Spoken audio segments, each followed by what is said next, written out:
സംസ്ഥാനത്ത് കനത്ത ചൂട് തുടരുകയാണ്. ഇന്ന് മാത്രം 34 പേർക്ക് സൂര്യാതപമേറ്റു. ആലപ്പുഴ, കൊല്ലം, പത്തനംതിട്ട ജില്ലകളിലുള്ളവരാണ് സൂര്യാതപം ഏറ്റവരിൽ കൂടുതലും. സൂര്യാതപം മുന്നറിയിപ്പ് വ്യാഴാഴ്ച വരെ നീട്ടി. ജാഗ്രതാ നിർദ്ദേശം കർശനമായി പാലിക്കണമെന്ന് ആരോഗ്യവകുപ്പ് ആവശ്യപ്പെട്ടു. കടുത്ത ചൂടിൽ ഉരുകിയൊലുക്കുകയാണ് കേരളം. സൂര്യാതപമേറ്റ് നിരവധി പേർക്ക് പൊള്ളലേറ്റു. കോട്ടയം, പാലക്കാട്, കൊല്ലം ജില്ലകളിലാണ് സൂര്യാതപം ജനജീവിതത്തെ സാരമായി ബാധിച്ചത്.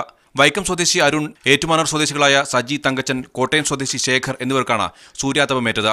UDFന്റെ തെരഞ്ഞെടുപ്പ് പ്രചാരണത്തിനിടയിലാണ് വൈക്കം സ്വദേശി അരുണിന് പൊള്ളലേറ്റത്. കാഞ്ഞിരപ്പള്ളിയിൽ 4 വയസ്സുകാരിക്കും സൂര്യാതപമേറ്റു. പാലക്കാട് ഇന്നും 41 ഡിഗ്രി ചൂട് രേഖപ്പെടുത്തി. പട്ടാമ്പി, ഓങ്ങല്ലൂരിൽ 2 പേർക്ക് സൂര്യാതപമേറ്റു.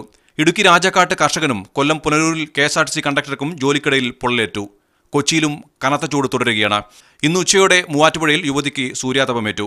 കൊല്ലം, ആലപ്പുഴ, കോട്ടയം, തൃശൂർ, പാലക്കാട്, കോഴിക്കോട് ജില്ലകളിൽ താപനില ശരാശരിയിൽ നിന്ന് 4 ഡിഗ്രി സെൽഷ്യസ് വരെ ഉയരാനാണ് സാധ്യത. വേനൽ മഴ ഉടൻ ലഭിക്കില്ലെന്നതിനാൽ വരും ദിവസങ്ങളിലും അത്യുഷ്ണം തുടരാനാണ് സാധ്യതയെന്ന് കാലാവസ്ഥാ നിരീക്ഷണ കേന്ദ്രം മുന്നറിയിപ്പ് നൽകുന്നു. വിവിധ ബ്യൂറോകൾക്കൊപ്പം മീഡിയ 1 തിരുവനന്തപുരം.